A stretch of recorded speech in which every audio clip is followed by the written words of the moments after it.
3 days after my C-section, I stood in a hotel lobby holding my newborn carrier while the front desk clerk told me my recovery suite had been canceled.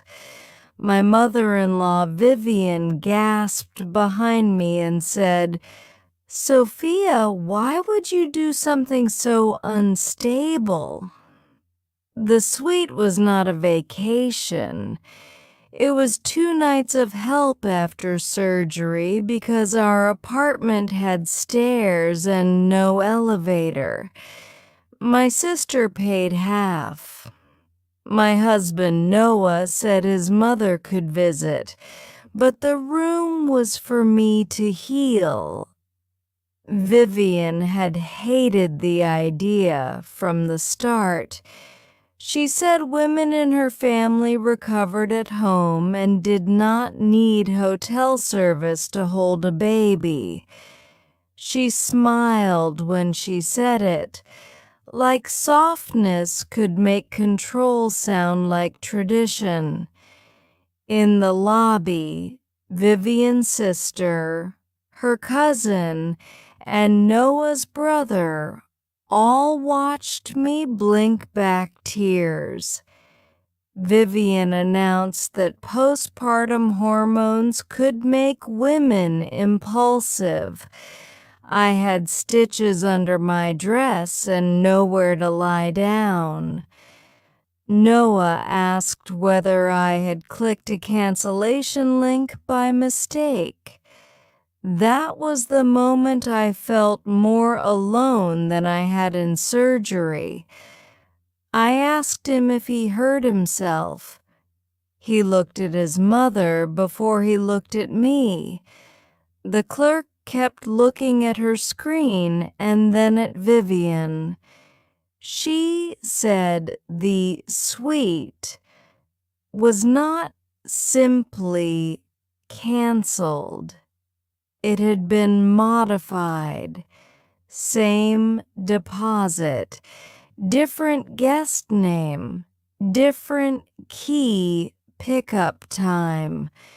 The new guest used Noah's family discount code.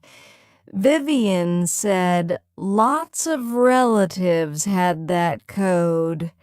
Then her cousin asked where she was supposed to put her luggage now, and the lobby went so quiet I heard the baby breathe. Vivian had planned a welcome baby brunch in the hotel lounge that afternoon. She said it would cheer me up after my little mistake. I said I would attend if the manager could join us. My sister Marisol took the baby carrier from Noah and put it beside my chair, not Vivian's. Then she opened her notebook. Marisol is a nurse. She does not raise her voice. She inventories damage. The manager brought the call notes first. A woman had called the night before, said she was the mother of the reservation holder, and requested a transfer because the patient had changed her mind. Vivian said any older woman could sound like a mother. She even laughed. Then the manager said the caller had answered the security question. Noah's childhood street name. The transfer email had gone to Noah's family account, not mine. Noah said he never opened it. Marisol asked why his mother had replied from that account at 11:46 p.m. Nobody touched the pastries after that. Then came the Keycard audit. Suite 1208 was accessed at 8:14 that morning by a card issued to Vivian R. A second card was issued to her cousin 15 minutes later. My canceled recovery room had become their guest room. The room service receipt finished the story. 2 cappuccinos, fruit plates, and a bottle of sparkling water had been charged to the suite while I was still in a hospital discharge wheelchair. Noah whispered that maybe his mother thought she was helping. I asked which part helped me.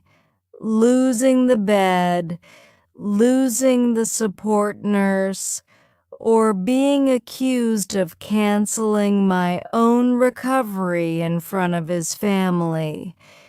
Vivian tried one more version. She said I had told her I wanted to go home and bond privately. Marisol opened my discharge instructions and asked why a woman told to avoid stairs would volunteer for a third-floor walk-up. The manager offered a different accessible room and removed Vivian's access from the reservation. Vivian said family should solve family matters privately.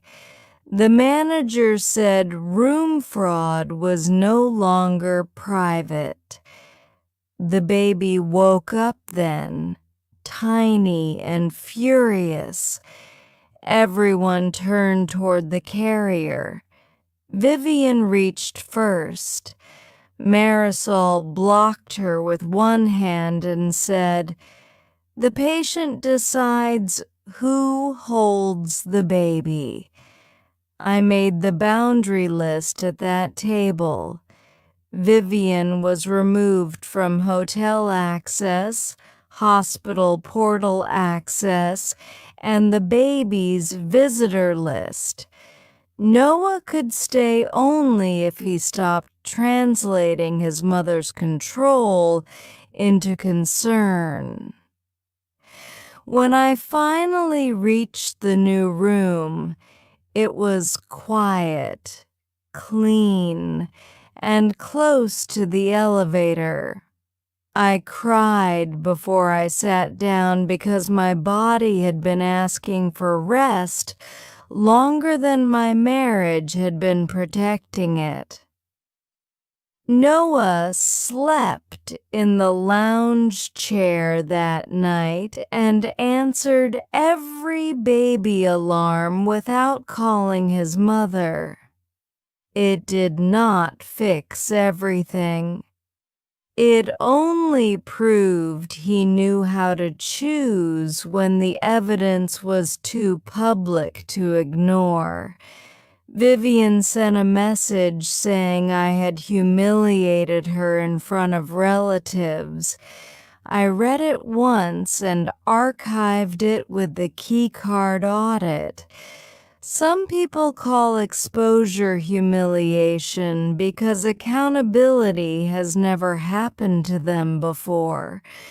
When we went home, Marisol came with us. Noah carried the bags.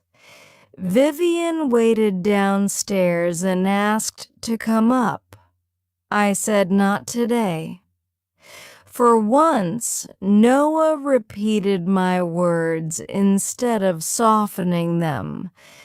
The hotel gave me a new password for future reservations. I used the same idea for everything else. Pediatrician portal, visitor list, delivery instructions, even the apartment call box. Healing needs locks sometimes. Vivian still says a key card is not family. She is right. A key card does not love you. but it remembers who opened the door while everyone else was busy pretending I had closed it myself.